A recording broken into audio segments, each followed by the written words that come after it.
आज चाहिँ हामी बनिङ्स र यो मार्केट प्लेसको मेटेरियलबाट मन्दिर बनाउन आँटिरहेका छौँ। सुरुमा बनिङ्सबाट काठहरू ल्यायो। बनिङ्सले चाहिँ तपाईँले साइज दिनुभयो भने आफै प्लाई कट गरिदिँदो रहेछ त्यही साइजमा, त्यो भएर सजिलो भयो, आफूले कट गर्नु परेन। त्यसपछि घरमा ल्याएर मैले चाहिँ ड्रवरको लागि सुरुमा स्टार्ट गरेँ। बुढीले चाहिँ अब मन्दिर किन्न खोजिरहेको थिएँ ठुलो साइजको, तर अब मार्केट प्लेसमा अनि यो जुन नेपाली स्टोरहरूमा सोधेको एकदमै महँगो भन्यो, 1500-2000 भन्यो लगभग 1.5 मिटर जस्तो मन्दिरलाई। अनि म आफै बनाइदिन्छु, टेन्सन नलि भनेर स्टार्ट गरे हो। उसले पनि धेरै नै हेल्प गरी मलाई।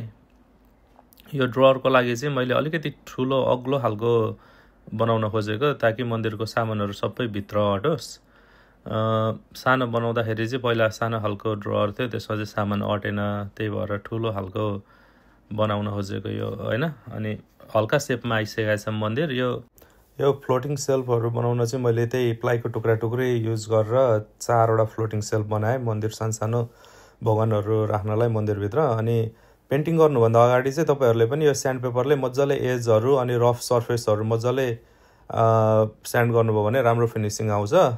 हल्का मन्दिर फिनिसिङमा आइसकेपछि मैले मजाले पेन्ट गर्न थालेँ। मैले पेन्ट चाहिँ 2 देखि 3 कोट गरेँ। यो बनिङ्सबाट ल्याएको पेन्ट हो, प्राइमर केही हाने छैन, यो डबल कोटै रहेछ प्राइमर रौहरू। अनि यो सानो सामानहरू चाहिँ सबै मैले सिनबाट अर्डर गरेको थिएँ, सिनबाट अलिक सस्तो पर्दो रहेछ। अनि यो पेन्ट गरिसकेपछि पनि अलिअलि ठाउँहरू बाँकी रहन्छ, त्यसलाई यसो टचअप दिनु होला।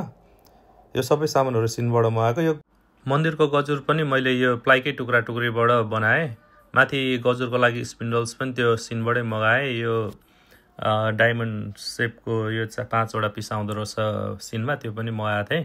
यो सानो स्पिन्डल्सहरू, यो बिटहरू सबै सिनबाटै मगाएर गोल्डन कलर हालेको छु। फाइनली सबै सिद्धिसकेपछि चाहिँ मन्दिर यस्तो देखिएको छ हैन। तपाईँहरूलाई यो मन्दिर कस्तो लाग्यो कमेन्टमा भनिदिनु होला। अनि तपाईँहरू पनि बनाउन चाहनुहुन्छ भने कमेन्ट गर्नुहोस्, म तपाईँहरूलाई भनिदिनेछु। Thank you.